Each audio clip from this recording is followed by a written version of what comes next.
Welcome to Living Free in Tennessee, where we talk about building the life you choose on your terms. Today is Monday, July 22nd, 2024, and this is episode 931 of Living Free in Tennessee. And today we're going to go back to a few years ago where I talked about things going on in the world more. I talked about current events more. I talked about, well, political impacts on our culture more.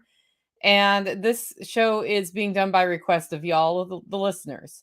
So it's going to be an interesting day for those of you who are newer to the podcast because you've probably not heard me talk much in this regard, but it's time to have this talk. We're going to talk about preparing not for what's happening this fall, but for preparing for after the fall. And by that, I don't mean just the election in November after the autumn fall. I also mean the fall we're in the middle of right now. I think it's an important thing to start talking about if you haven't already. And I know a lot of my podcaster friends in our network talk about this all the time. So I haven't felt it necessary to do that until today when somebody said, I really want to hear your thoughts on this. So you're going to hear them for better or for worse. Before I jump into that, though, I want to do our featured event of today's show. And this is a really good event for being paired with this topic. It is the Homesteaders Jamboree in North Carolina, put on by the Homesteaders United Group. And that's Billy Bond, by the way, in case you from Perma Pastures Farm.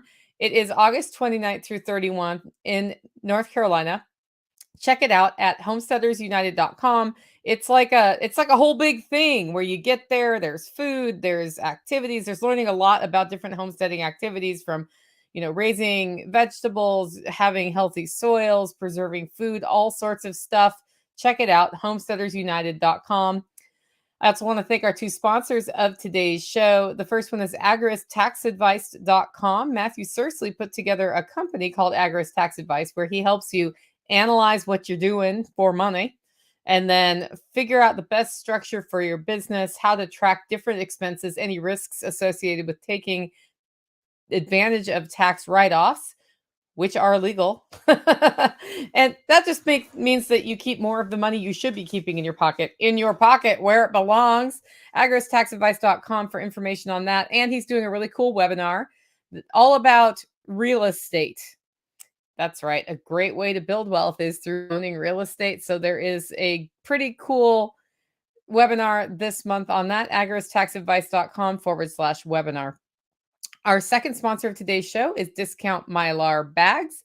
Toby over at Discount Mylar Bags reached out to me a long time ago, right when this podcast first started, and is like, how do I sponsor your show? And I was like, you don't yet, because I have like 80 listeners. But over the years, he's been really supportive of me. He provides the bags for Hollow Roast Coffee. And he has some resources at Discount Mylar Bags for you that do not cost money. He has some articles he's written on the right-hand side of his website if you go there and look. And it's all about how to size the bags, when to use O2 absorbers, how to use O2 absorbers, what kind of O2 absorbers to use. But he has a whole line of Mylar bags and food preservation, food storage solutions at Discount Mylar Bags. And when we talk later today about solutions, we're going to talk about being a counter option to the economy we have now by doing business with each other. This is a great way to start doing that. DiscountMylarBags.com. I have the scratchy voice today, and I'm sorry about that. You guys are getting scratchy, Nicole. I also want to welcome to our live stream Lisa, Winter Homestead, MT Knives, and Rebel Child's Homestead. Guys, if you have comments or questions as we go today, throw it into the chat area, but put the first word question in all caps, just so I know that I should be building that into the show. For this show, I'm going to mark it and respond to them at the end. And if one works in and it works out during the stream, that would be great. But what I often find happens with questions in the live stream is like 2 minutes after I said a thing, your question comes up on the thing and I've moved on to something else.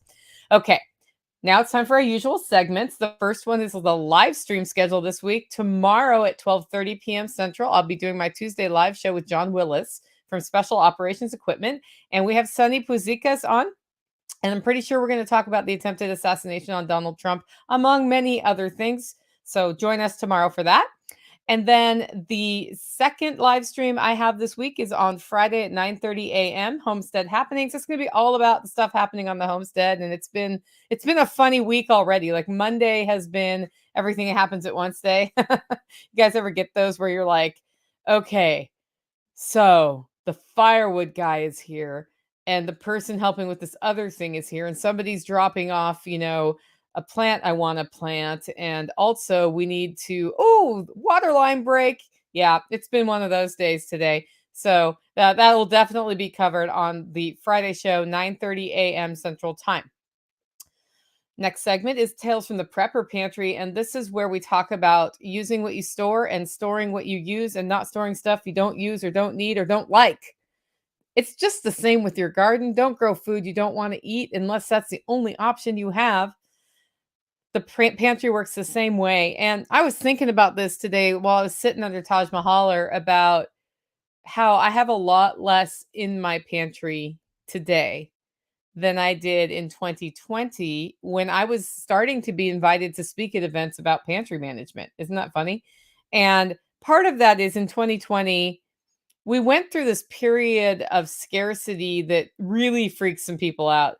And somebody was writing about this yesterday. They said, in 2020, where I lived, we couldn't get any groceries. We couldn't get meat. We couldn't get anything for 6 weeks. And then we finally started having that in the grocery stores again. And the prices were really high because they were trying to keep people from buying everything on time, right? One person buying everything, so to speak. Because yeah, at that point, people were like, holy cow, this is what it's like not to be able to get stuff. And I was largely insulated from that because I just didn't go to the store. I just had stuff here and we just ate off the stuff here like we usually do.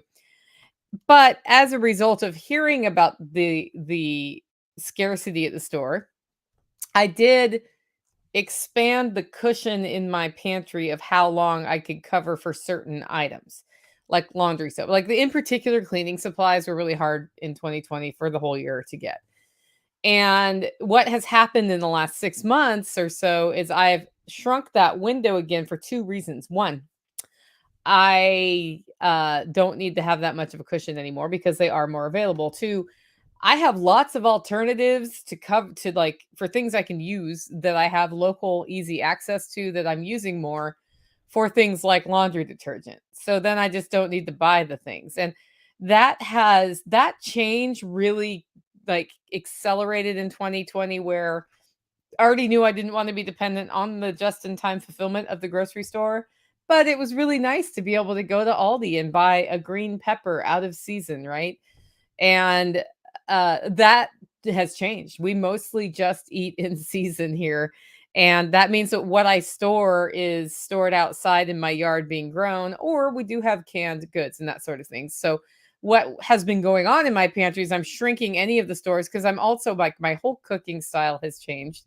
And that means things I used to use in my pantry, I don't really use anymore. So now I'm like, cooking meals to use that stuff up because I do like it. I just don't use it anymore because it's not my habit.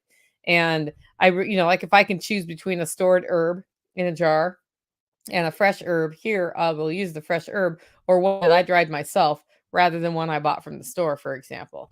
That change has been kind of fun to watch. I also am canning tomatoes this week, and so tomato sauce and salsa.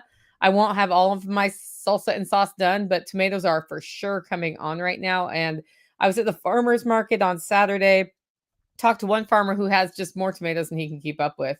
And I got his phone number. I'm going to text him after the show probably and say, hey, if on Wednesday or Thursday you end up with way too many tomatoes to deal with and they're going to get ripe really fast, let me know because I'll be happy to buy those from you as well. Because while my tomato wall is doing great, I can always use more tomatoes. I pretty much have never found a way to can too many tomatoes. I guess I could if I went out and spend lots of money on tomatoes, but based on what we grow here, I have, like this year, I ended up buying 2 jars of spaghetti sauce from the store because I ran out of tomato sauce. And that's a fail, but that's actually a win because I don't end up with too much tomato sauce in the pantry getting old. And then I didn't use them And now I have tomatoes again, so I can make fresh sauce from the tomatoes. But that just means my goal is probably another few jars from what I canned last year. And when you can have like those good relationships with people, you can totally tap into other people's abundance that they can't keep up with. And that's how we all like tap into the value that we're creating, right? So I really like that. I'm doing a resupply run tomorrow, though. Speaking of that, getting some normal things at the store that we use. And I've been running around with my cozy list on my phone, like, oh, yeah, I keep meaning to get the adapter for my camper to a plug that's like a 110 plug because I have like the 3-prong 220 thing, but actually my camper can plug into a 20 amp breaker and not blow the breaker. So probably should get that adapter in case I ever need it. Oh, oh, the amazing things we learn when we have campers. But I use an app called Cozy, COSI, for that because my mom can see lists, Tactical can see lists, anybody who's in my network who like we are at the store and it's like, oh, I'll buy that for that person while I'm here because then they don't have to go to the store. I love it for that purpose because then you can mark it as purchased and then I know I don't need to get that if I'm somewhere else. That works particularly well during events, but it's also really good when you have a situation like we do with the Holler neighbors where we all live next door to each other. And so, like Nighthawk might be at the store and he can pop in and be like, oh, Nicole needs this. And then he can hit me up because he never just buys it. He's always like, this one of this? That's because every time he just buys it, he gets the wrong one of this. So now he just asks every time. Such is my life. Next segment is the weekly shopping report from Joe. This is a weekly report where this person Joe has been shopping once a week and just assessing the stores in the store, the state of supplies in the store and comparing prices week over week. This is for a Tennessee location. So if you're somewhere like Pennsylvania or wherever, your mileage may vary, but I've heard from some people in New Hampshire who've told me it's really interesting to hear how much stuff is there because the prices are totally different where they are. So local pricing is a thing. Anyway, he went to Aldi and he said, we found everything we wanted. A few prices have dropped this week. Staple prices were as follows: bread, $1.25, eggs, $2.55, whole milk, $2.92, heavy cream, $5.39. Heavy cream is holding strong at $5.39 for what used to be a $2 thing. That one hurts my heart every time I read it. OJ, $3.45, butter, $3.59, bacon, $3.99, potatoes, $4.49. Potato season is coming soon. That price should drop. Flour, $2.35. 80% lean ground beef is $3.79. A. Ray Pierce says, I went to Sam's last week and it looked like inventory was missing a lot of blank spots than what they were. That sometimes happens for sure. That does happen. We didn't go into Home Depot, but a price online of a 2x4x8 is $3.48. That's up from $3.25. A gallon of untainted regular gasoline remains at $3.59.9. So that is the weekly shopping report. Next up, we have the frugality tip. My frugality, and this is from Christy. My frugality tip is not a money tip, it's a time tip. Watering trees. So for those of you who have orchards or trees to water, this is actually a great tip. This is very similar to a tomato watering tip I'll share with you too.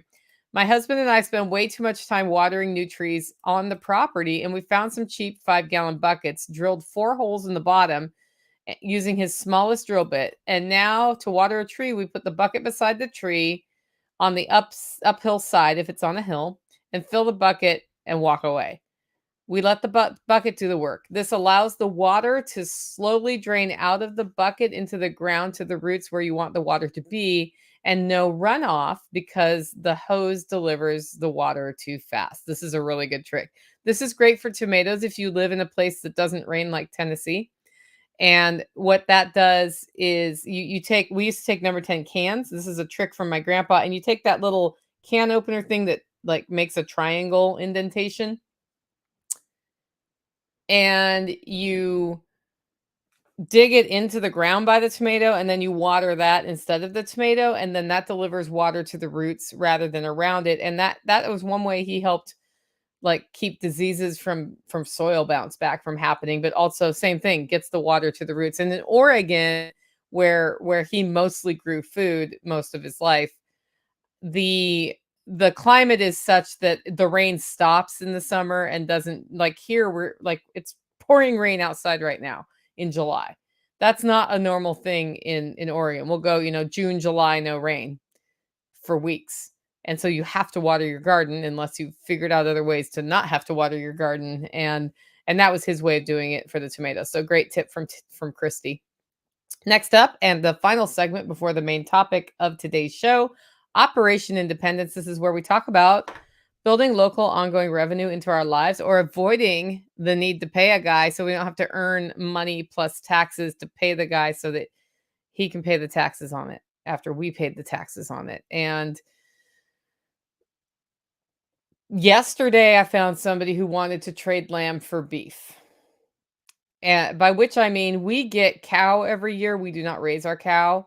We buy the whole cow from the farm. And I actually got a cow and a half last year, which was awesome because we go through a lot of meat at my house. And that half cow I split with somebody. And I was like, I need to pay you for my other half of the cow. And I paid for all of the processing. So like we have to figure out the math. And then I mentioned I had 5 rams that we are processing in the fall. And she's like, well, I don't have any lamb meat. So we worked it out to trade lamb for beef. And then money doesn't have to go multiple places. This is just one of my favorite things about producing stuff on the homestead, are things I call the homestead drug deal, where you pull up in a parking lot and I hand a pound of coffee in the window and get a dozen eggs out or something. Like we have all of these things where we're just bartering back and forth. And that's a really fun part of having a strong community of homesteaders. That's why I started the meetups at my house for the Homesteaders Alliance, which have been put on hold while my stepdad is going through hospice, because I'm just not sure if I'm going to be here. But we'll get those started up again soon when things are a little bit calmer. The point of those is for us to know each other and to find ways to do things like that, right? Find ways to trade with each other, to help each other out, because when we are tight as a community, we all win. Okay, with that, it's the real reason you're here. The main topic of today's show, preparing for after the fall. This one, I'm going to start out with a disclaimer I haven't had to say in years on this podcast, and that is a politics disclaimer. I'm going to talk about things today that will make some of my listeners of a particular political bent not happy with me, and they'll think I have the opposite opinion, right? This is not about my opinion. I'm not shying away from saying my opinion, but what I am doing here is observing what's going on. And in particular, I start talking about the messaging coming from the progressive left. And just because I talk about that messaging doesn't mean that I'm voting for the neocon right, or that I'm pro neocon right. What I see overall in the system, and why I stopped, one of the reasons I stopped working in the political system, is the system is the problem. Dividing us into 2 parties is a problem because they don't represent us. They represent a caricature of 2 different things that are not necessarily so. And what I know from talking to real people is that people have a lot of different opinions about a lot of different things, and they tend to relate, if they vote, they relate to right or left most of the time, because either they grew up that way, or because most of the agenda on one side or the other is the agenda they want to agree with, right? But when you really dig down to the results that those different parties are getting for them, they don't serve what they really want. A lot of them haven't thought beyond the talking points about what either side says. And we are now in an election year for the president of the United States. And we are faced with 2 choices that suck, basically. And some of you aren't going to like that I said that, but I don't care. That is what it is. When I dive into this, just because I say this messaging is happening from this side or that messaging is happening from that side, critiquing it doesn't mean I'm pro or con the other. It's not a this and that thing. I'm just observing some things about marketing and communications on the uh, political side of the aisle. So there we go. That's my disclaimer. And if you don't like it, I guess you don't like my podcast, and that's okay too. Sometimes we don't like things. So let's go with this. Did you guys catch my podcast last week on, not a podcast, but the show I did Tuesday night, 9 o'clock Eastern with the Angry Prepper? How many of you were there? Out of curiosity, how many of you saw it? It was over on his channel. It was not, I didn't have a way to like also stream to my channel, or I would have happily done that. We had a discussion that's not typical for this podcast over there. And it went straight into politics. It got very political very quickly. Well, sort of political. Things that we call political now are not necessarily political, right? But when we talk about anything these days, it seems like that's political. That show was a few days after the attempted assassination of former President Trump. Hello, Life Done Free, and the Practical Gardener, and Mona and Rachel and Adam. Just saying hi to some people who I saw pop in. During that show, Angry Prepper asked me how bad I thought things were going to get between now and the election after the assassination attempt. Okay. And I knew he was going to bring up that whole topic. And I had told him before the show, like, I'm not a tactician. I'm not a military tactician. I know what I saw and what it looked like. And I know what I think it means for the election. And I know what the messaging from the progressive left and from the right is doing right after that, which is very interesting to watch. It was very, very interesting to watch. Here's the thing. I tend to look at these kind of events differently than a lot of people. And that's true of elections in general, whether it's my local fight over the bond measure to fund a criminal justice center, or who's going to be elected president of the United States. And the reason I look at these things differently is because I spent a lot of time working in public policy. And he didn't know that about me before he got me on the show. So he was like, you can hold your own in this conversation. I'm like, yeah, because I used to work in politics for like a really long time. And that focus on public policy, where my role was there, was marketing and communication. So in general, I'm pretty good at seeing through propaganda, and I'm pretty good at seeing what like the marketing impact is, or the intention behind the communications that are happening. And something I know about communications about politics is this: the PR firms and other agencies that work with candidates and work on policy issues to persuade the public, as well as other legislators and their staffs about different things, like those guys, your reporters, all of the people involved. Hey, knock it off. Sorry, there was a big old cat fight right outside my door. So I know that all of the people, the PR firms, the reporters, these guys who are reporting on the machine, communicating to the machine, trying to get things done, those people who come from different sides of the political aisle, progressive left, the very right, they also sit down and have cocktails together. They have meals, they hang out, and they talk to each other. As divided as we the people are right now in this country, as divided as we've basically allowed ourselves to become, what's interesting is the ruling elite have created that division between you and me. Probably not you and me on this podcast, right? But you and me, the broader you in your community. They want us bothered by things that divide us, but don't really impact us all that much, if you really think about it.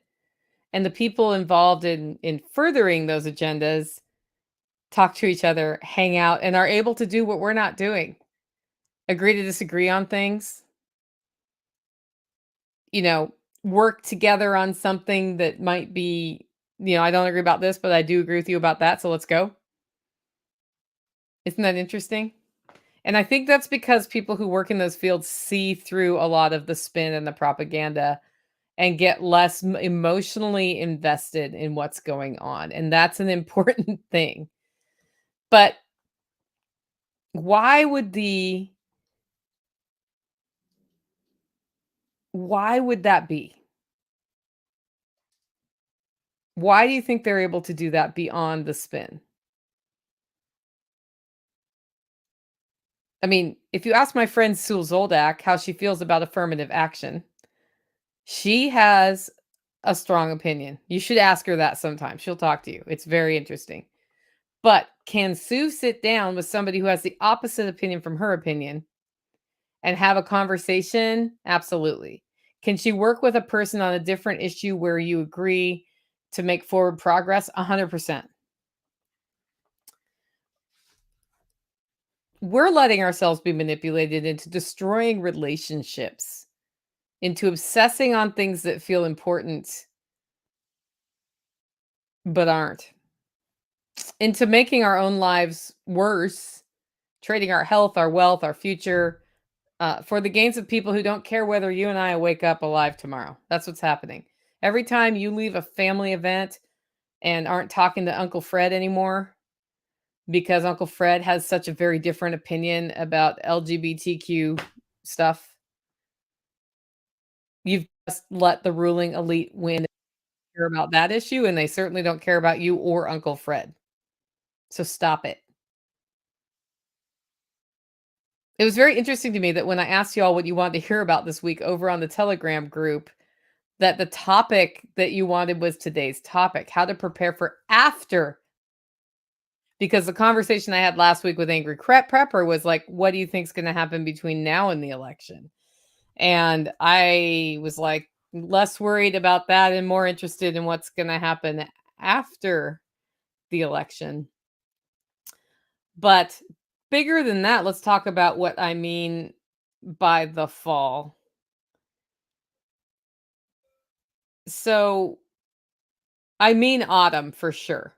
I think after the Tuesday election that is the thing that happens that elects the next president for the next 4 years, there's gonna be some stuff that happens that you should think about the possibility that it could happen, and you should totally get ready for that. You've got 3 months to get ready for that, a little over 3 months, really. Um, and there's no reason not to be ready for it. It's not hard to prepare for. Anybody can prepare for it. You just have to be willing to see what has happened in former times in similar situations and what might happen this time, knowing that information, right?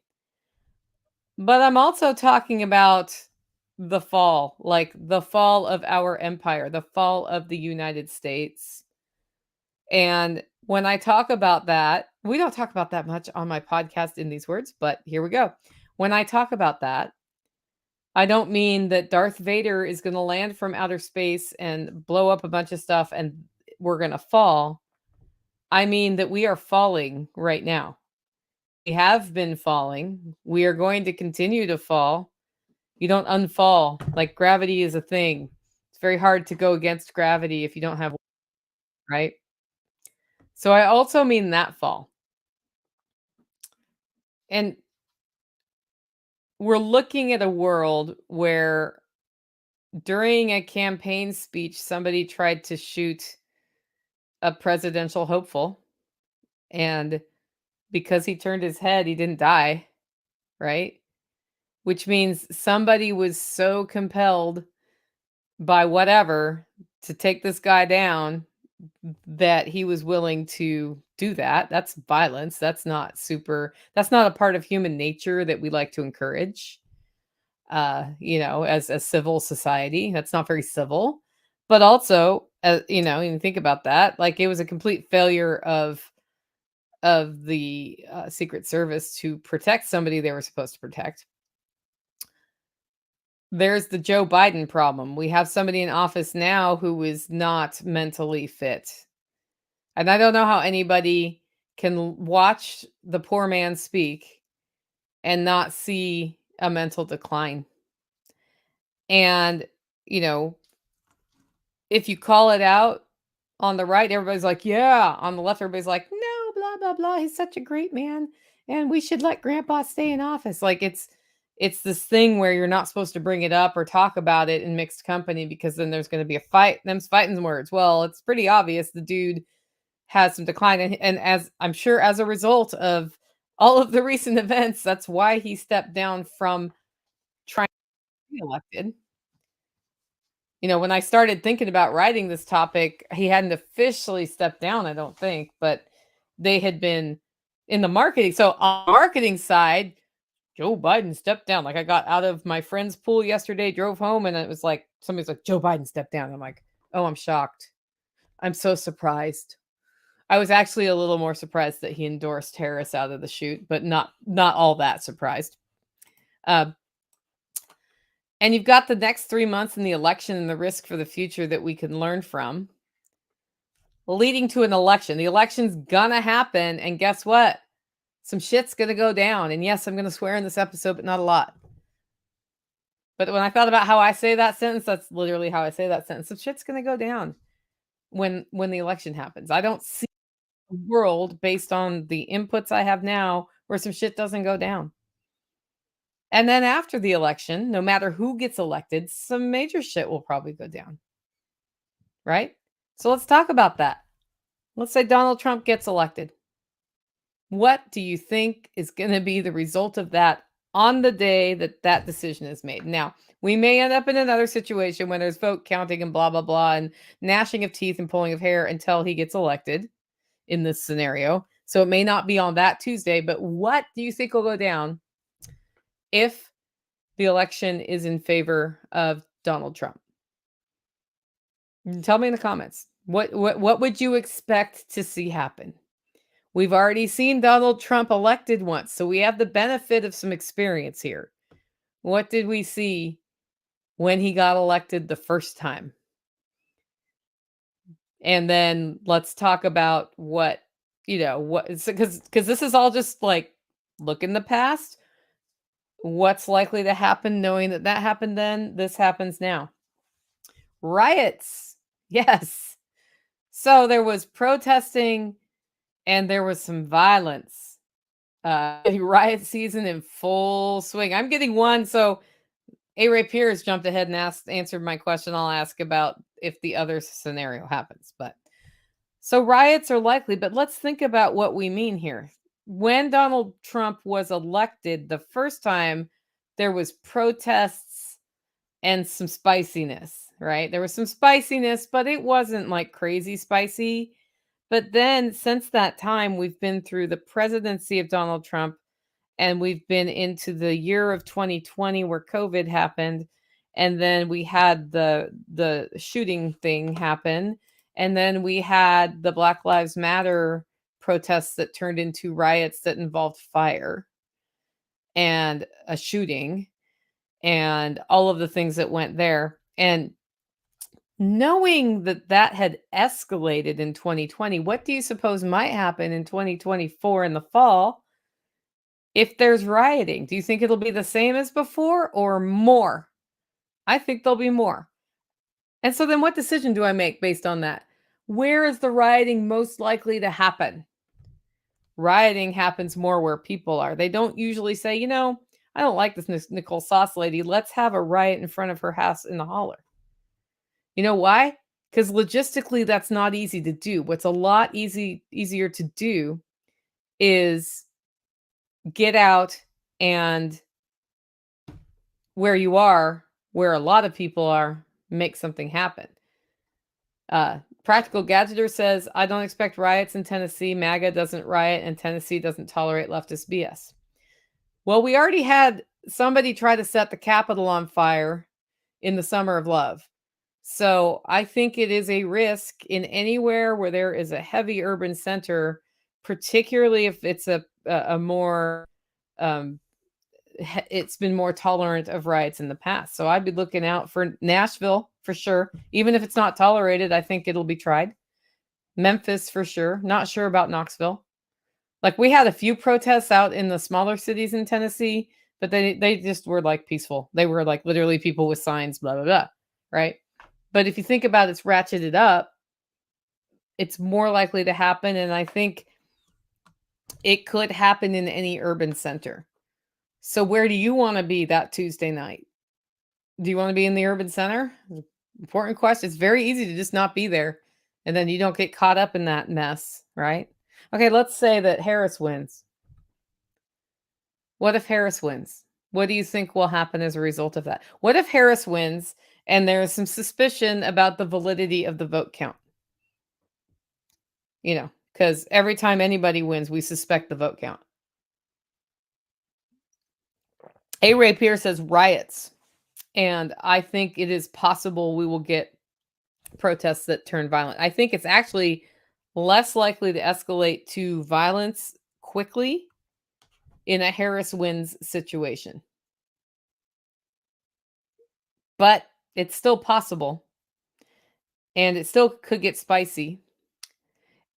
But the other thing that could happen is that the structure, the system starts targeting, longer term starts targeting people who have opinions they don't like. And it's certainly likely and certainly already happening based on what I've seen in the last 2 weeks that some of our social media giant companies will engage in censorship.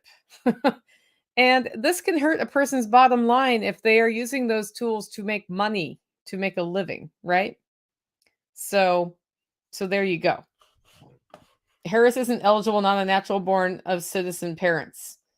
I'm pretty sure. I mean, I don't know about that. Honestly, I haven't dug that far into her background, but I'm pretty sure they would have already screened for that. And I will say that the entire time that Obama was presidency, people tried to question if he was eligible for because of his citizenship, and it never went anywhere once it had been accepted by the machine that he was fine. Never went anywhere. And there was all that birth certificate talk. And a lot of people spent a lot of time talking about the birth certificate when that ship had sailed. And I'm just going to go with, I'm guessing that ship has sailed on Harris. But actually, you know what? Practical Gadgeter, I'm going to go look into that because now I'm curious. Because I've 100% not looked at it. So now but it's very unusual for somebody to declare presidency and not have figured out they can pass that MAR there. So that would be a new one. A whole new one. So I think leading up to the election, some shit's going to go down because they need some shit to go down to turn Harris into harder for Trump to defeat than Biden, but probably going to get defeated by Trump, to maybe we can turn this into a win. I don't know what that could be. I know over on the Angry Prepper channel, he was concerned about some larger, more violent interventions that could happen. Really, the thing that makes Democrats weak right now is that the economy is so bad. And if you look at what their messaging is, they're trying to use individual data points to prove that the economy is good. And I don't know that anybody's buying that, if anybody has to actually buy anything right now with the money they have. So it's sort of like falling flat, I would say. But after the election, no matter who gets elected, some major shit's probably going to go down. So there you go. But when I look at these things, I tend to dwell on the marketing, really. And something this year that I noticed that is very disturbing, that's been disturbing in the past, but much more disturbing this year, is the left progressive communications.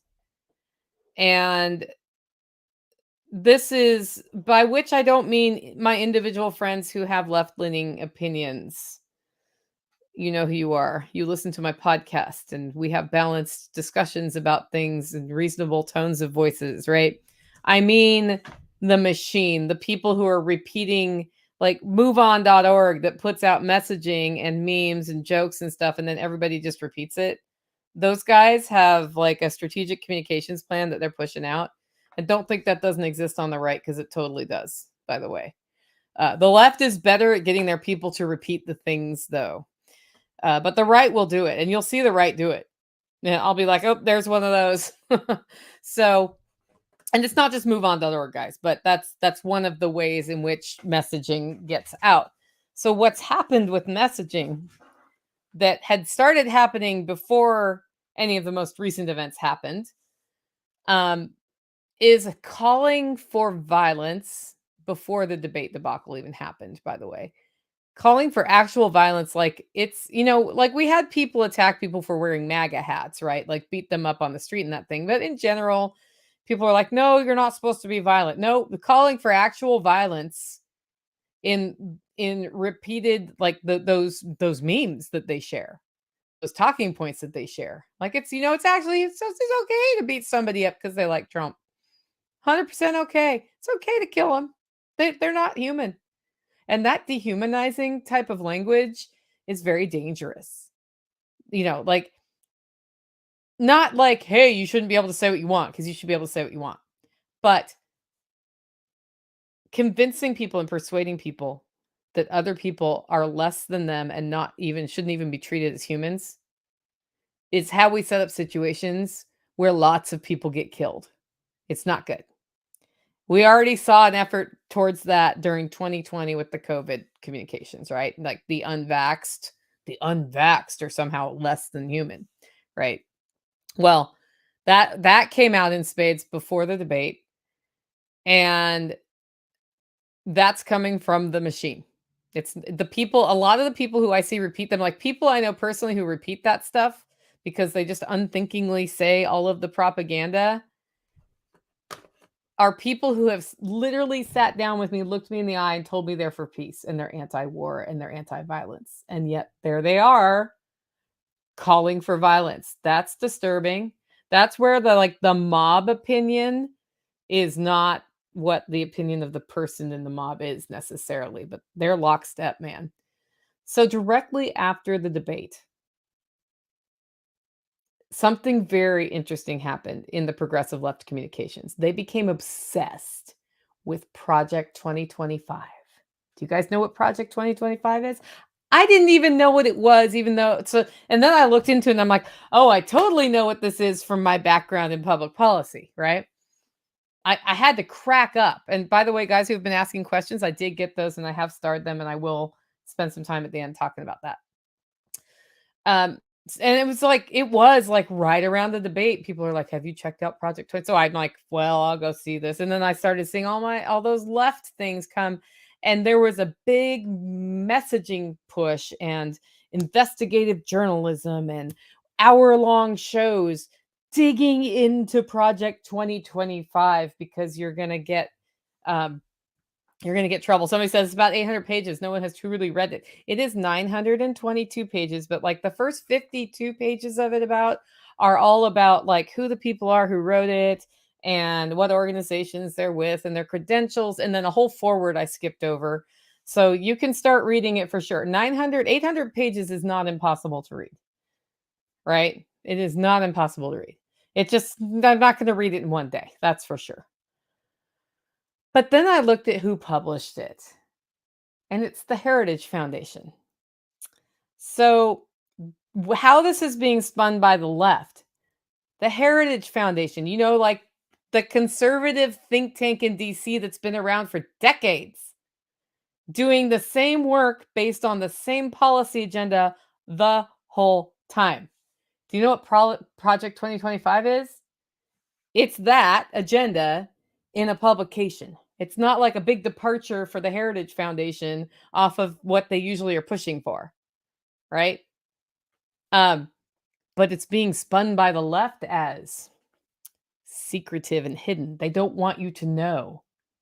I'm pretty sure all of the marketing and communications people at the Heritage Foundation 100% want you to hear the message that they have to. That's literally why they exist. They have guys do research and they have guys get out and get the research talked about in the news. And then they put, talking points in people's hands to talk to legislators about it. They get people to fund their research. They get people to help them try to further these policy changes. That's literally how politics works. It's a policy research organization, but they are definitely coming from a perspective, and that's Project 2025.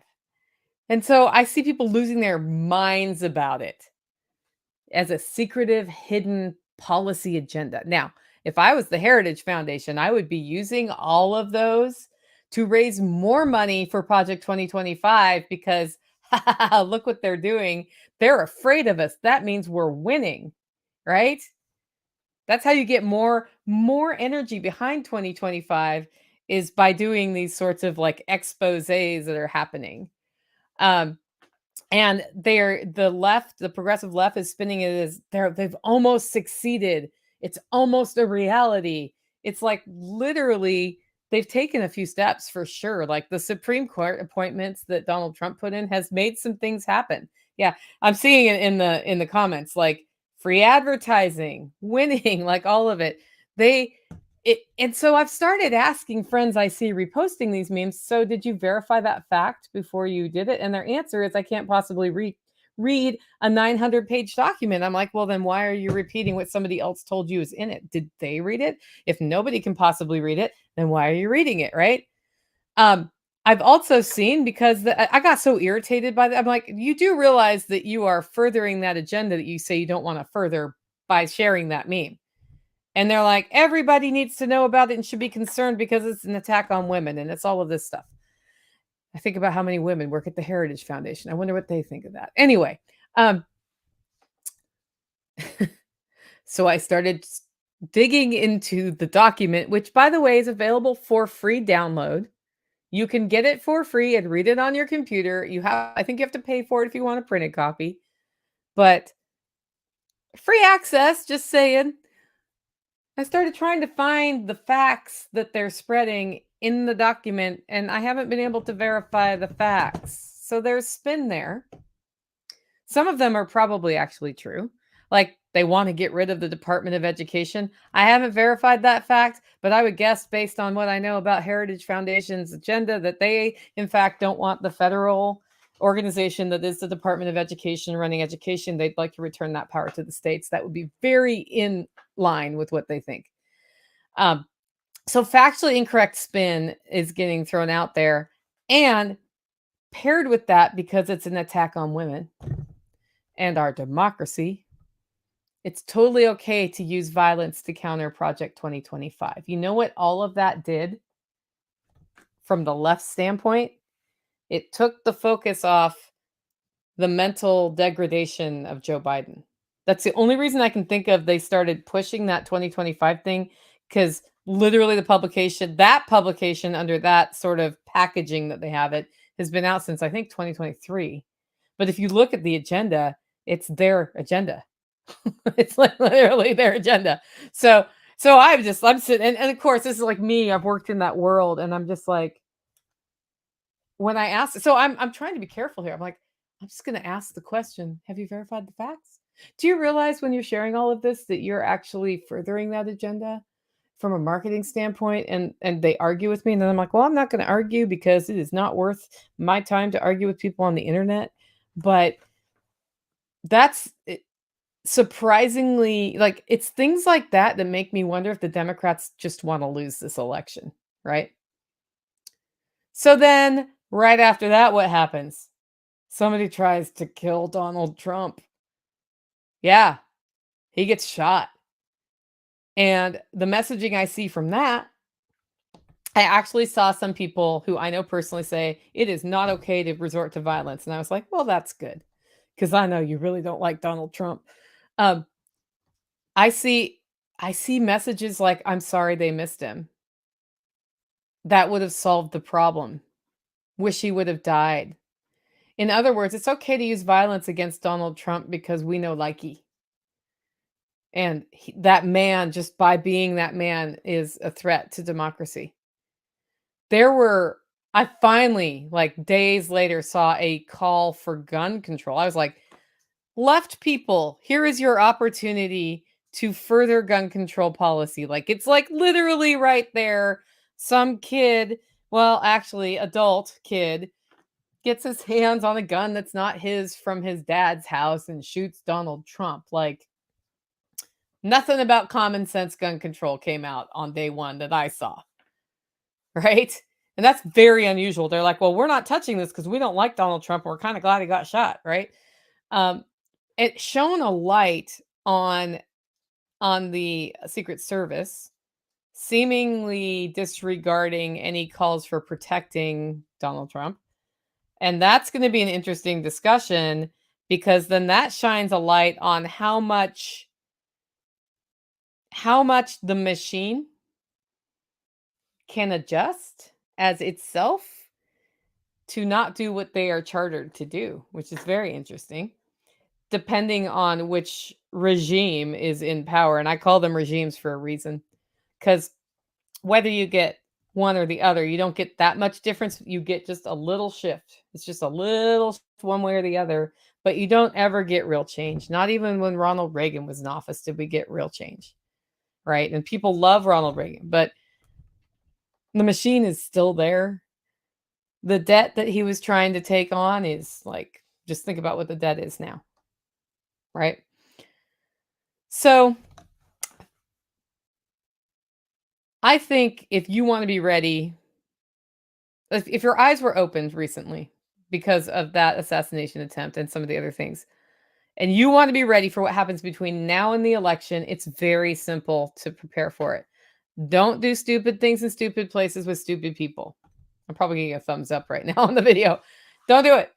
And that means if you think there might be rioting, don't put your bottom near the rioting. And I learned this lesson the hard way by being in the middle of a riot before rioting was a real thing. And it was not really, it was a protest that got spicy. But that was in Ferguson. I flew to Ferguson after there'd already been problems in Ferguson, and I should have canceled that trip. Because it's way better to look stupid for canceling a trip or maybe not make that, couple of $1,000 you were going to get paid to do the thing than to land your butt in the middle of a thing like that and then legitimately get hurt. Or go to jail because you get accused of being involved in the rioting, which happened to some people for the January 6th thing. And you were just there. You weren't really, like, you were just in the area. I know somebody who got kicked off Twitter because they were geolocated to be in DC during that and has never gotten their account back. And they were not involved in it at all. They were just there, which is very interesting. They're a spicy person though too. So that is what it is. Just to say my Gen X statement, that is what it is. So that's the first thing that's most important. And then think about what can happen in a world where stuff gets spicy like that. Well, payment systems could stop working for a little while. We know what that's like because last week when the internet broke, people couldn't pay for things. I actually was, I had to file something with the state of Tennessee on their system, TNTAP, and could not because they weren't functional because of that. And I was like, well, this is not going to happen till Monday when things are back. And if they get mad at me for that not being done Friday, then, whatever, they can be mad because I can't change it. So I had some people on the show Friday worried about, they're like, you better have cash. Okay, yeah. So for example, it'd be nice to have alternative ways to pay for some things for a few days if you think you're going to have to weather some weird stuff. It might be good to have your tank topped off on your car, which you should always have anyway. But if it's not, then if you're on E and you have to drive somewhere and you don't have any fuel, then you can't drive somewhere if if there's no way to pay for the gas coming out of the pump, for example. You may want to have some extra food so you just don't have to go places for something, right? But mostly just don't do stupid things in stupid places with stupid people and practice what we've talked about, which is having general, like, stability based preparedness in your life so that you're ready for the things most likely to happen, which is, a job loss, a health incident in your family, money, not having access to the system, so you have to pay a different way, need for food and all of those things that you need to cover, energy, food, water, energy, shelter, all of that. When you take a very reasoned approach to these things, if something spicy happens, being ready for what's likely to happen every day in your life, like a power outage because we have a tornado, which has happened here, um, that gets you through that. And then you don't have to worry about, is a nuke going to get dropped on a location or something. Like that's a bit, like if that were to happen, and I'm not going to, so something like that, it's not impossible that could happen, by the way. Um, if something like that were to happen though, and it was somewhere where you are not, all of those other preps are going to help you. And if you were where it was dropped, then you don't care anymore. And if you're too close to where it was dropped, then just having some iodine pills isn't what you need to survive. That's something that helps protect you, I think, from thyroid cancer, but it doesn't protect you from radiation sickness. And and so if you put all of your time and energy to preparing for that one possible outcome that's super unlikely but not impossible, then um then you haven't prepared for the things that are likely to happen, which is making sure you have access to sanitized water, you can, take care of your hygiene, energy, shelter, food. I like to have a transportation option in there if I can. I like to have ideas of where I can go if I can't be here, like those sorts of things, which are, I'm gonna call that prepping 101, which is, it overlaps with homesteading a lot, which is why we talk about preparedness here and homesteading, because I live so far out of everywhere. Um, and because I live so far out of away from everywhere, like when I need a thing, if the thing's not here, then I have to go get the thing and I have to drive really far to get the thing. It's a huge waste of time. So I just either do without the thing, I use an alternative thing, or I prepare to have the things I know that we're going to need. That is where we are at with that. So knowing that, you're already prepared for that. And if you're not prepared for that, I feel like you can think of this weekend on Saturday, figure out your plan, and in the next 3 months, be ready to, survive at home for a week if you have to or whatever, which would be good because if you end up with an ice storm this winter, you're going to be like, cool, Nicole, I made it through the ice storm. And if you end up with some spicy things happening in November, you're going to be cool, Nicole, I made it through the spicy stuff without getting hurt. Right? Okay. So what about after the fall? Literally, after the autumn, we have Trump or Harris. And either way, protests, rioting, institutional abuses from social networking companies and the establishment are possible. Ooh, I wrote in Dutch. That was interesting. I'm looking at my show notes and I wrote in Dutch. I don't speak Dutch, by the way. I do speak German. I don't speak Dutch. And that'll get you through the end of the year. There's not a lot more to do there. But once that, the bigger issue here is the fall. The fall in all caps, right? We are in a free fall right now. And I do the Self Reliance Festival. I've talked to Billy Bond. I was thinking actually about a conversation I had with Billy Bond a couple years ago where he was like, Nicole, I think things are going to get bad and people aren't going to get enough to eat. And I was like, possible, because if we're so reliant on just in time fulfillment and that system breaks, there's a lot of people who don't know how to feed themselves. And he's spent a lot of time figuring out how to equip people to produce their own food as a result of it. Like that's been his thing he does to help people not be one of those people who doesn't have enough food, because the more of us who are abundant and ready for times of scarcity, the more people we can help. And the more people who are not starving or hungry in a situation where things melt down, the less likely it is to get spicy in a very bad way, because a father or mother, if they see their child starving, is going to take, like, a hungry person is one thing, a hungry parent's something else altogether, right? So I do like to think about it in terms of not just taking care of ourselves, but realize the more abundance you create, the less issue it is when there's a bigger fall. And so we've been talking about this for years.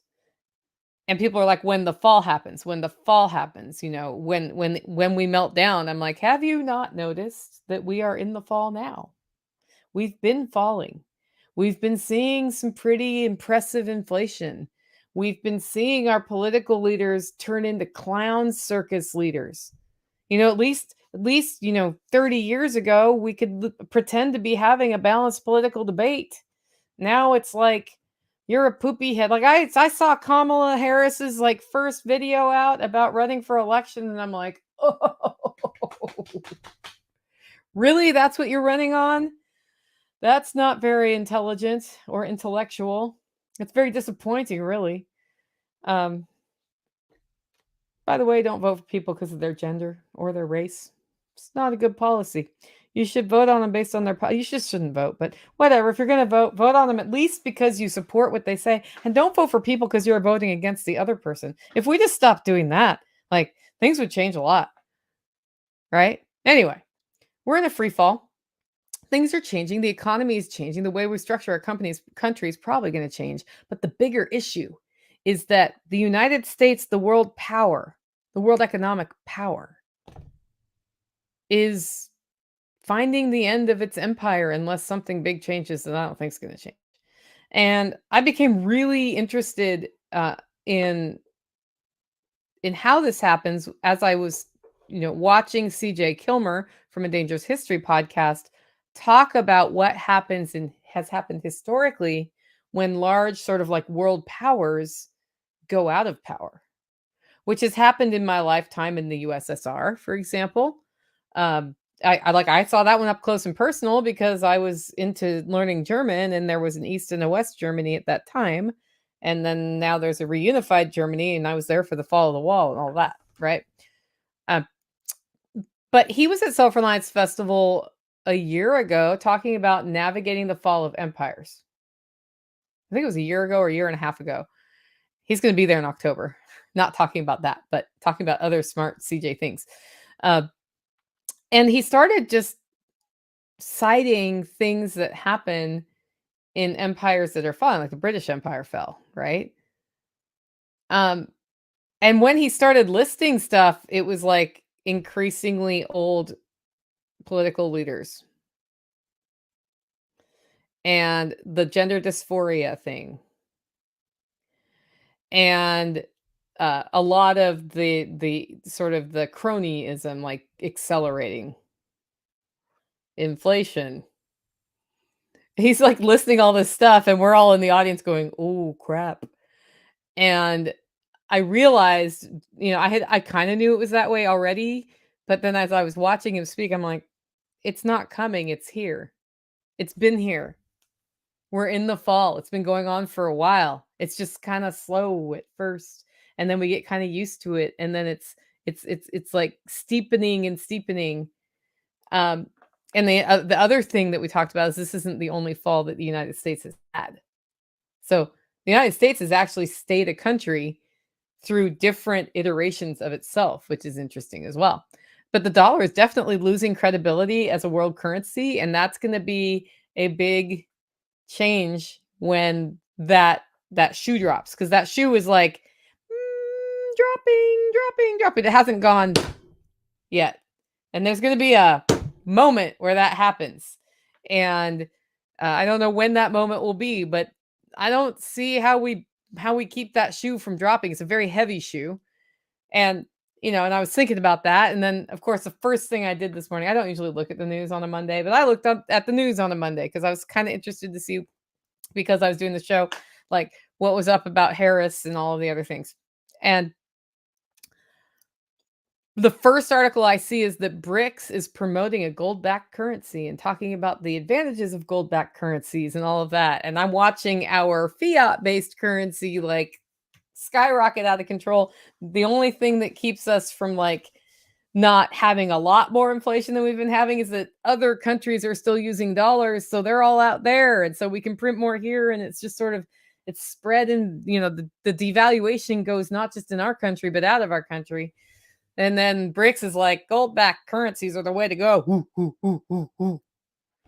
So it's happening, and the question I have for y'all is, are you doing okay though?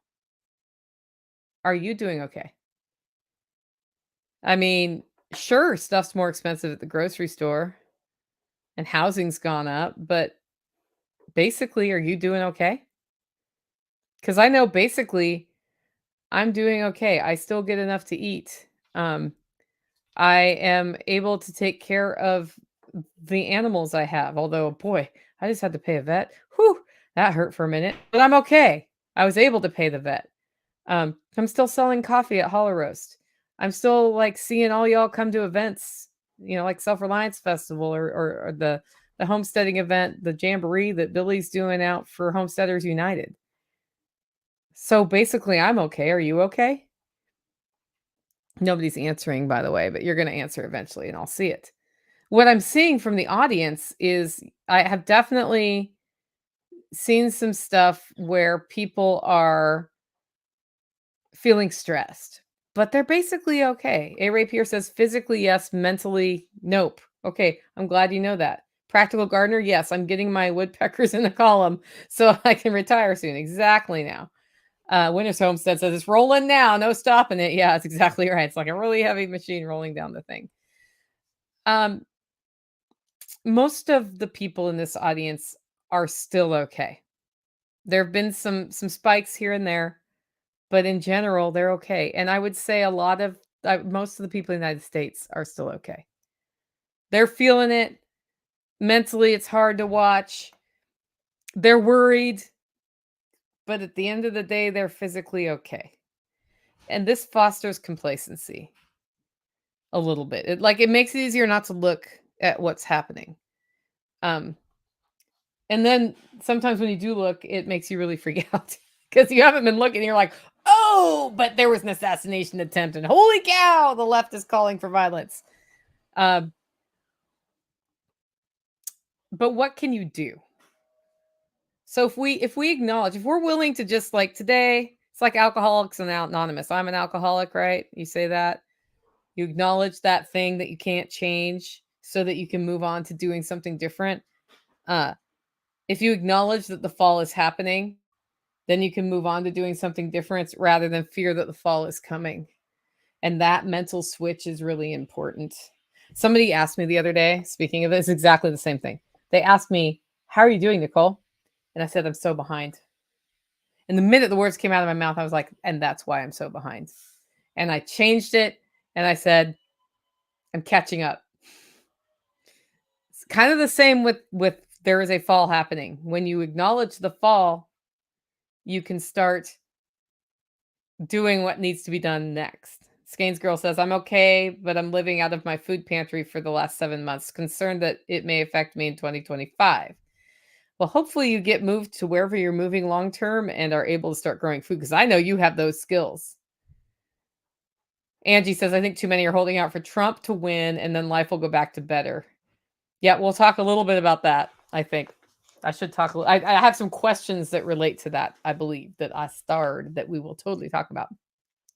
So when I think about what can you do, that's a Gen X question to ask, right? Like I'm totally Gen X and so, but what can I do about it? Nothing. Okay, move on. Something. Okay, let's do something because something is often better than nothing. Although sometimes nothing is better than something. It just depends on what the something is.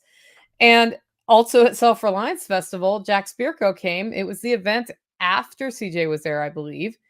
And his title of his session was "Build Your Empire While Theirs Crumbles," and that sounds very selfish, like build your empire while theirs crumble.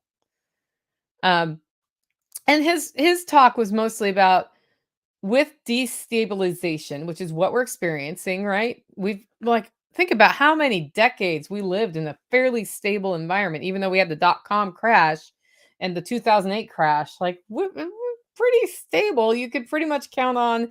It might be hard to get a job, but I can find a job, and sometimes I have trouble finding a job. But here's a job, and then the jobs earn the money, and then the money gets paid, and then like all of the things work. And now we're like, well, all of the things don't always work. By gum. Um, with that comes opportunity. So opportunity when you create success is you find a problem to solve and then you solve it. With destabilization coming, you have more problems to solve. When you have more problems to solve, if you have a way to solve the problem, you're actually in a pretty good position to make money and build something better. Because the other opportunity that comes with this fall is that we can build something that is better for people, for the people, for we the people, rather than something that is better for we the elite. But the elite see this coming too, and they would much rather build something that benefits them even more. And as we mentioned earlier in the episode, they really don't care if Nicole Sauce wakes up tomorrow. Doesn't no so like, if they can tap into her value and make money off her and gain power from her, great. But if she just like pops it, whatever, she's dead. On to the next one. I'm just their battery, and the battery went dead. And then you just go from there. Well, if you think about that for a minute, this place in history is when our nation state is losing its status as a world power. And I don't know what that looks like for us long term. I don't know if there'll be like a miraculous turnaround or an extension, but we may end up balkanized. We may end up staying how we are, but less world power. Um, Things have become very, very overbloated. And at some point, when you get really, really wide, you fall or you can't stand up, basically.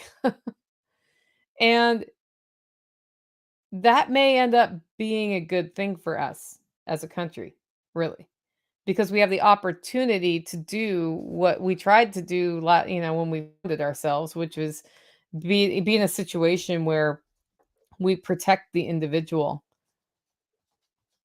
We do that without hurting other people, like this whole non-aggression principle concept, right? Where the basic human rights of the individual are important too and are part of the conversation. And if you look at how our country has developed, your basic we're actually pretty prosperous right now, and people people complain about not having their basic human rights, but we have a lot of benefit here. But at the same time, there's been a big push to move away from that and to be more about the collective good and not about empowering the individual. And that's also marketing, right? Um, but it's also very easy to say things are really bad right now, and they aren't that bad. They aren't as bad as they could be for sure. But we don't want to let them go there. And so if things are falling and things are kind of redefining, let's define prosperity rather than pain and suffering. That's just my thing, my perspective. So how do we prepare for the fall? The whole purpose of the fall. The fall. First is resist. And by which I mean A. Ray Pierce said it earlier that mentally he's not okay, but physically he's okay. We need to resist that mental thing. We need to resist the temptation to focus on all the negative, to participate in the division, and start focusing on I'm catching up. I'm catching up. And it's very hard to resist that because all of the news articles and all that stuff, it's all about, the negative. It's all about why you should be afraid. And it's scary thinking about change, and there's a lot of change right now. Like we've got accelerating technology changing how the economy has to work. Like we don't need as many workers as we have, for example. Like something's got to change. Um, so resist that, and that takes you. And a way to get that into your life is to move beyond just you and start talking to everybody who's in this chat right now. Right? Y'all come across each other and you talk here, and some of you talk on our social networks like on the Telegram group or the MeWe group, or the Facebook groups had a few more people active now. But y'all talk to each other, and some of you know each other in person. And then you're like, hey, I want to start 75 hard. Who else wants to do it? Let's be accountable. Be accountable to resist the fear of the fall, both the election fall and the fall that we're in the middle of. And from there, you can take the steps. It's easier to take the steps when you're not like watching the train hit you in the face, right? Train is coming. Maybe we need to step off the tracks. Real relationships. Having real relationships in your life has always been important, but I've observed since I was a kid in the 70s a degradation of true, trusting, real relationships that matter. And It's probably been going on longer than that. I don't know because I was born in the '70s, so I don't know what happened before I was born. But there was, when I was a kid growing up, neighbors helped each other where I lived. And we went to grandma's house for dinner, and we had meals together as a family, and we developed, like, my dad and his brother were purposeful about getting the cousins together, like, my family had family reunions, and I know not every family's like that, right? But we developed real relationships to where we could build true community, and not just in the family, right? Like, take the time you have to learn about what real community should be, because they started using the word community for your school that's defined by geography. And somehow, I'm sorry, I'm having an audio issue. And somehow redefining communities, the people you have to be with rather than the people you want to be with. It's kind of like you don't have to stay with your family if your family is abusive to you, right? Your family can be the family you choose. Hopefully you're like me, you have like great family and you don't have to make that decision, but that decision is hard. So learn about building true community and family and what that means. And part of what that means is you control what you control. And part of what you control is your reaction to what happens, right? Because I've also seen some pretty sad feuds happen where somebody dies and then their kid realizes that their dad wasn't so bad after. That I'm watching this go down with somebody who her dad's going to die, and she will have had not spoken to him for decades because of something she perceived as a problem, that when she realizes in hindsight what she missed because she couldn't, like, talk to him and say, "Hey, this thing needs to change," and forgive him, um, she's not gonna be real happy when she realizes she lost that opportunity, and she's gonna realize it one day. It's that too, right? So it's sort of a combination of finding where, like, you don't wanna stay in an abusive situation, but also forgiveness is really important to having your community thrive. And if you think I'm talking to you, I am, whoever you is. That's one of those things I say where people are like, "You're talking to me. I need to forgive this person." I'm like, if you're saying that in your head, you probably do need to find a way to forgive them, whatever that is. Forgiveness is so important because we all make mistakes. Somebody said the other day, like, we need to be really strict with ourselves and forgiving of others. So, which it's easier to be the other way, like, well, I know what's really going on, so I need to, like, I deserve grace. Well, we'll give other people grace because you don't know what they faced that day. It's, the community thing is kind of like a school of fish, where a school of fish looks big, and if they all move together, they do better than one little fish by itself. And in the school of fish, sure, some of the fish sometimes get picked off, I'm sure. But because they have that tight community, they're better off. That's how we are too, as preppers, as survivalists, as homesteaders, as self-reliance people. We're better off with each other than by ourselves. Two, get involved in the alternative economy, whatever that means for you. Somebody just sent me a website the other day of some I think it's a Mormon group starting an alternative economy and really trying to make it, like, big and handle medical and all that other stuff. There are a lot of efforts like that under like, administration, like, they're just starting in our communities. But really, in order for any of that to succeed, you and I and everybody else has to participate in it. So tap into inner agorist and start working with each other. We have everything we need to prosper right here in this country right now. We have the skills, we have the knowledge, we have connections, we have the wealth, we have the tools. We just have to stop depending on the system for everything and start being our system.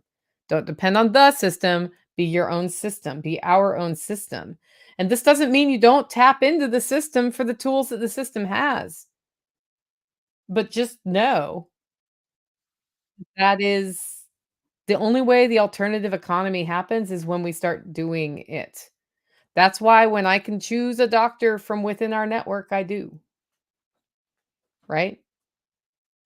That's the way that is. I have some people like my family are just the kind who don't wanna team up. Yeah, then you need to choose your family. Like, I'm not biologically related to Tactical, but we're family, right?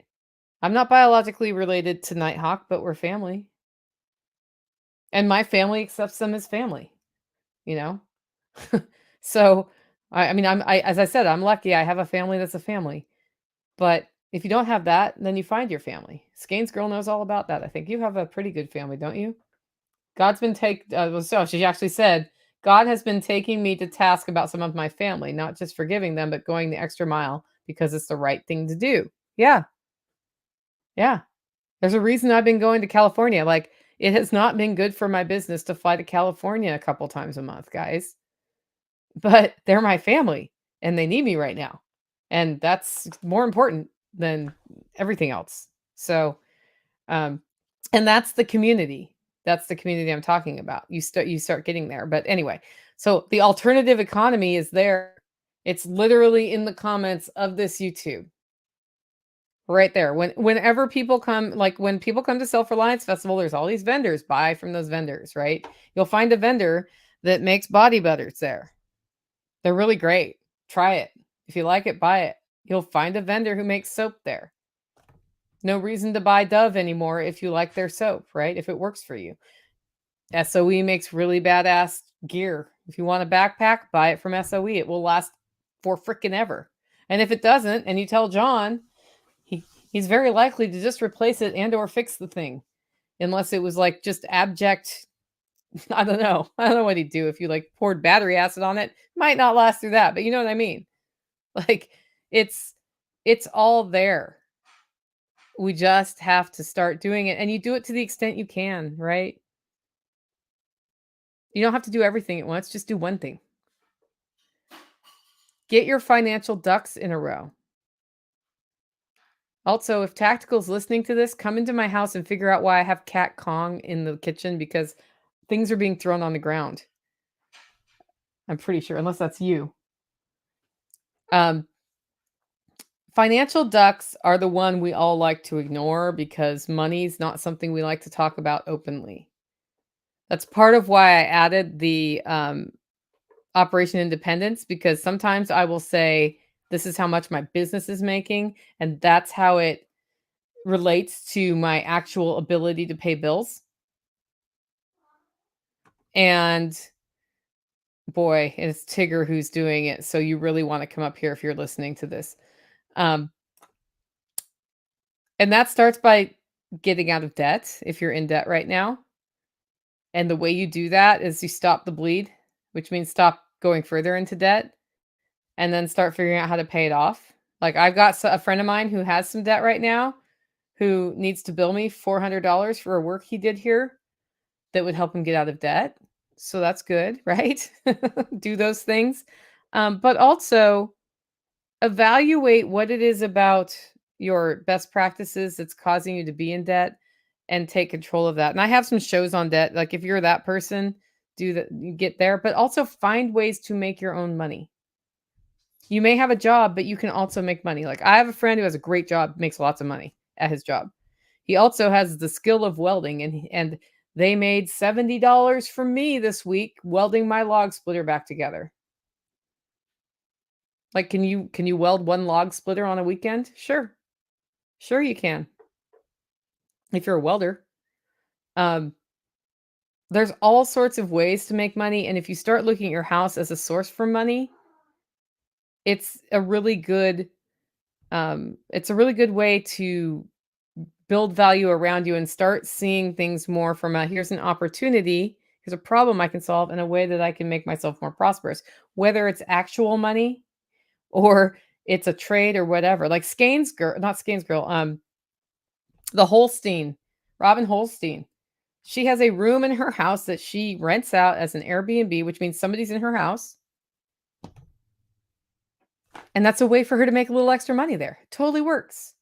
And sure, that may not be the thing you want to do, but she makes it work. That wouldn't work at my house because I got too many animals running around being cat Kong.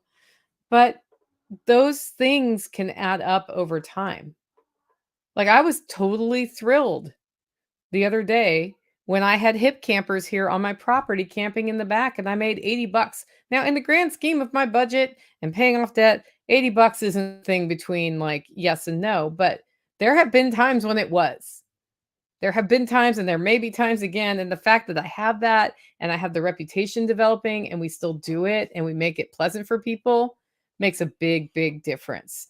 So get your financial ducks in a row and get serious about it. Like, look at how investment works, look at how money works, look at ways that you can create prosperity. Learn about Bitcoin and how that works. Because you know what happened when the war broke out between Russia and Ukraine, and people were stuck in Ukraine and needed to get out, and then all of the monetary stuff was shut down? I happen to know one individual got out because they knew somebody else in another country, and it was not me, so this is not me confessing something, who was able to send them Bitcoin. And they were able to get the Bitcoin, convert it into enough value to get out, and then have access to that in another country, and we're not stuck in the war zone.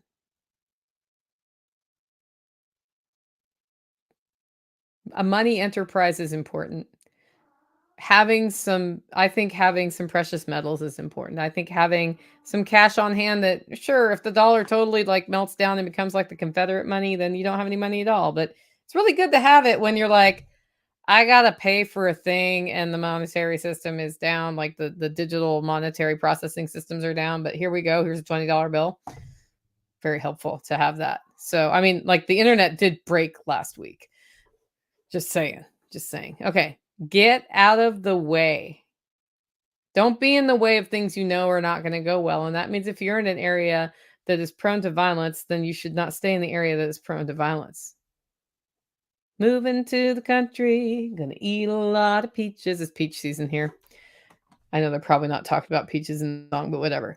Um, that doesn't, I don't know. Like, I have friends who are in big cities and they will stay in big cities and they love big cities, and that's fine. If you're in that situation, I would definitely have a pressure like gauge release plan. If you think things are going to heat up in that city, first of all. Secondly, I actually honestly do think you shouldn't be in the big cities right now. I think it's a bad place to be. And certainly not the best place to be during the election. But especially if you're in a city that you know is going to heat up, get out. Just be out of the way of stuff like that wherever it is. Like, um, I actually have a story under taking your security seriously, which is one of my later points that I'll tell that is also about getting out of the way, but we'll do that. Health matters. The next thing is your health matters. Not like the healthcare system matters, but your health matters. The only person that's going to make you healthy is you. I'll be doing an expert counsel segment on how to stay motivated to work out when you really don't want to and you're kind of fluffy and need to not be fluffy. Yeah, your health matters. And the thing I did that helped me the most with my health was 75 hard. Um, and it's because I also didn't drink alcohol that whole time because I have not drunk alcohol other times, but it was 75 days, no alcohol, working out twice a day. What I learned as part of doing 2 workouts a day was how to build workouts into my day no matter what happens. And that was important because that time for working out was when I was able to also mentally process things, A, and B, that was time for me. So what I was really learning during that was how to build time for me, not just like me and my health. That's what I was learning. And that's something I struggled with because I like to sacrifice my health to help other people, which is not what we should be doing, right? So your health matters. If you have health issues, do what you can to reverse them.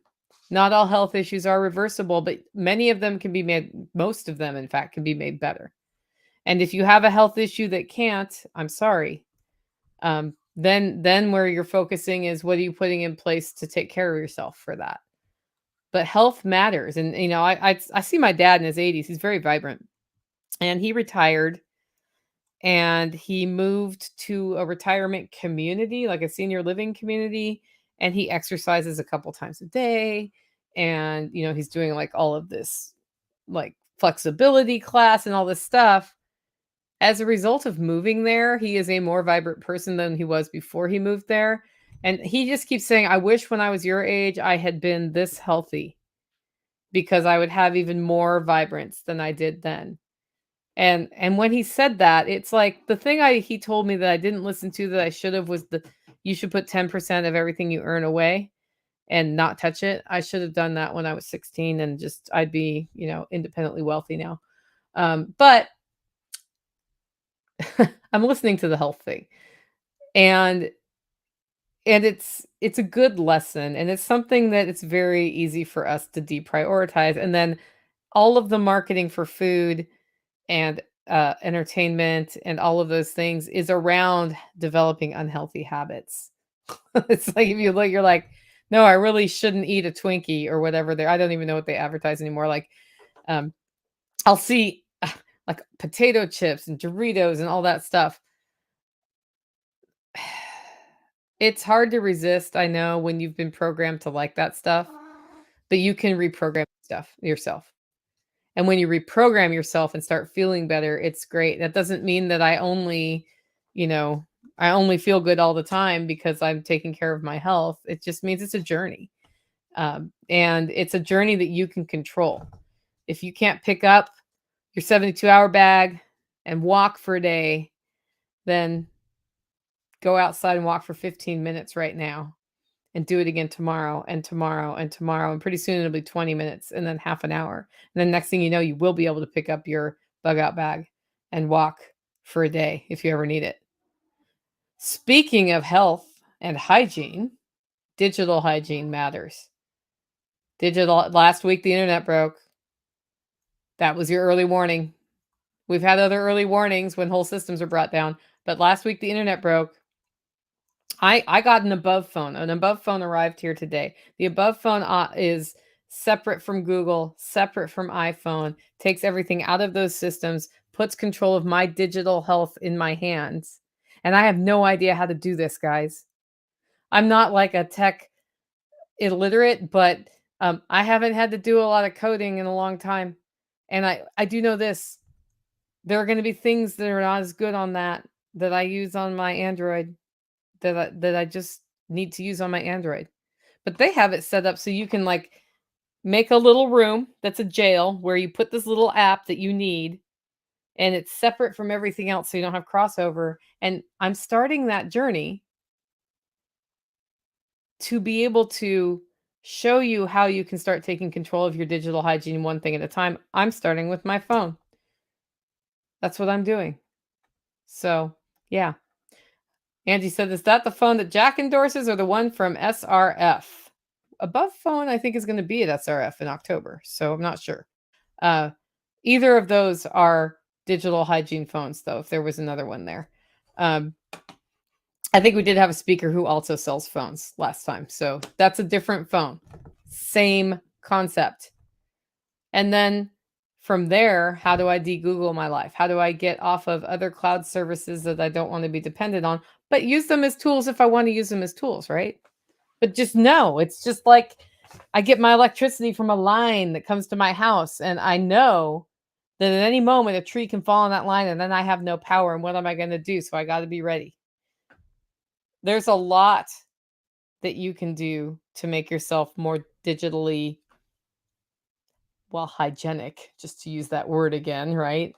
And part of that is password security, and part of that is not having all your eggs in one basket. I think that's a big deal. But learning how it works, even though what you'd rather be doing is making compost, I think is definitely worth doing. And learning how the AI works so you understand what you're facing, even if you're not going to use it every day, really helpful to do. Grow your own food. Next, grow your own food. I am garlic self-reliant. I will never have to buy garlic again as long as I live, unless I stop doing the thing I do, which is plant the garlic every year. You literally, if you literally cannot like grow your food or really don't want to grow your food, then see item number 2, participate in the alternative economy and find people who do grow the food and tap into that. That's fine too. I think it's great to have some skills to grow your food, but not, like some people who are concentrating on being a medical practitioner just aren't into the gardening part, right? They aren't, but they can charge money for their services and they can use that money to buy from somebody local, then supports the alternative economy, and then you've solved the problem. Like figure out alternative ways to get your food, and the less you can buy from the grocery store, the better off you're going to be, because the quality of the stuff at the grocery store is not going up in this country. It's not. Every time I end up buying stuff at the grocery store, I'm like, like the beef at the store tastes like shit. You know why it tastes like shit? It's because I buy a cow from a guy here that's grass fed and really good. And so if I have beef from the store, I'm always disappointed. It kind of tastes a little bit like dog food smells. There's like a hint of that. Ugh. That's what happens. And then take security seriously, which is also about getting out of the way. Like if you're not in the way of the threat, then there is no threat for you, right? This weekend, or maybe it was a couple days. Yeah, it was this weekend. It was Friday. A police officer was shot and not killed in Cookeville, Tennessee. Cookeville, Tennessee is 35 miles from my house. The exit that he was shot at was, I think, 25 miles from my house. And because so I don't obsess on the news, but because I do get information other ways, I knew it had happened when I got up at 5 in the morning on Saturday, was getting ready to go to the farmer's market. Well, as a result of the police officer being shot, 2 people ran from the scene, ditched their car closer to my house in I think it was the Baxter area, but I'm not exactly sure where they ditched it. And that meant that 2 people, one of whom was willing to shoot a police officer, was running around feeling desperate. Knowing that information, I made sure I was as ready as I could be to accidentally come across people who are desperate and might want to steal my car, etc., etc. Take your security seriously, and when there's something like that, be ready. Be ready. You should be ready anyway. But definitely in a situation like that, be ready. And then I did not go out of my way to go near the areas where they had been seen. Right? Like I didn't choose that day to drive to Cookeville. I didn't choose that day to drive to Baxter. I was like, this is a really good day to be in Smithville and not be near that. Right? Take security seriously. And that means your personal security. That means your digital security. That means your home security. That means learning how to do things you may not want to do. Take Sonny Pazika's self defense course, Escapology, right before Self Reliance Festival in October. That'd be a really good one. It's going to cover mindset and things you can do. Like, it's a great course. Or take the Self Reliance Boot Camp, and he's going to talk about, I think, some mindset stuff there as well. But most importantly, and I go back to this one, is resist. Resist the negative pull. Resist the fear so that you can make the best decision for yourself and find opportunities. And stop panic prepping. Panic prepping doesn't get you anywhere. It makes you buy all the wrong shit with your money, and then you don't have your money for the shit you need, right? Because, yeah, we may be feeling it right now, and we are in a fall. And if you're going to be ready for what happens after the fall, you need to get through the fall in as best a way you can. And we have everything we need with us right now to do it. We just have to do it, and we have to be willing to go through the hard stuff, because sometimes there's just hard stuff to do. I'm going to answer some questions now. Question. Too many good people don't vote. How do you convince the people they should vote? That's a hard one, because I'm one of the good people who doesn't vote. I will not vote for somebody I do not think should be president of the United States. There is nobody on the ballot who I think should be president of the United States right now. I occasionally vote in my local elections because that has actual meaningful impact. But there is no reason for me to vote. And if more people actually voted for the people they wanted in office, we would have a very different outcome in elections. So to me, that's a non-problem. Question. What about Black Swan event? So there is no election. That could happen. I think that's very, very unlikely. I think there's going to be an election.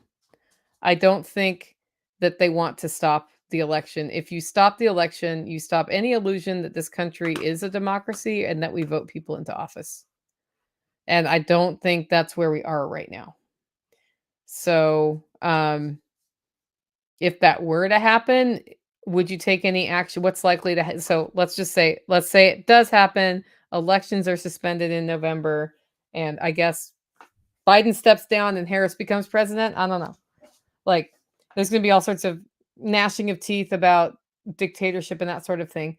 Um, what would the likely outcome on you be if that happened? There would probably be protesting. Um, if there's a big event that happens, we're going to be dealing with the event. But what do you do to get ready for that? The same things you get ready to do with if either one wins, I think. It's the same thing. Question: do you think Trump is truly for the American people? I don't think anybody who's made it through the political system long enough to make it to a presidential caliber candidate is in it for the American people. I think they are in it to win it at that point. That's how our system works. They are so beholden to all of the things that they have to be beholden to. It's like the nature of how the system is set up. And the people who are in it for the American people aren't the ones winning the elections. That's actually a lot of why I don't bother voting. So there we go. Anyway, um, that is the end of today's show. I do want to mention I have started, just so you know, if you didn't read the Monday meal, I've started a new relationship with Vivor, and I have an affiliate arrangement with them, and I've started doing reviews as a result of that. And my first review was a coffee grinder. You know why? Because y'all always ask me, which coffee grinder should I buy? And I'm like, you should get a burr grinder, but I have a commercial burr grinder. And so I just use that. I got the burr grinder that Vivor has, and I put it through its paces, and I made a review video, and that's at livingfreeintennessee.com if you want to check it out. There are a lot of good things about it, and one tricky thing about it, like the only negative things I'd have to say about it is like every grinder, it just makes a mess. Like when the coffee makes a mess, it is what it is. Um, and it's really cool. Like you can pull. It has like so the burr. It's a conical burr, so it has two an outer loop and an inner loop turning. And that inner loop, the upper burr comes out, and you can really get down in there and clean. And I really like that about it because my biggest complaint about a lot of grinders I've tested is I can't clean between the burrs all the way, and that one you can. But when you put that top burr back in, you need to align it just right. There's some little tabs that go into little slots for tabs, or it sits too high, and you can put the whole thing back together. And then when you dial what grind level you want, you'll only get a coarse grind. But if you seat it properly, it works great. So that's over at livingfreeintennessee.com. Check that out. And if you decide to buy one, just know I do get a small commission on that. I'm going to start doing not just Vivor products, but other product reviews again. I used to do that and I stopped.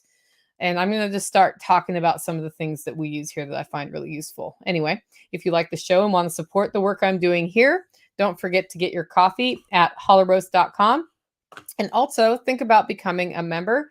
Find out more about that at livingfreeintennessee.com. With that, guys, go out, make it a great week.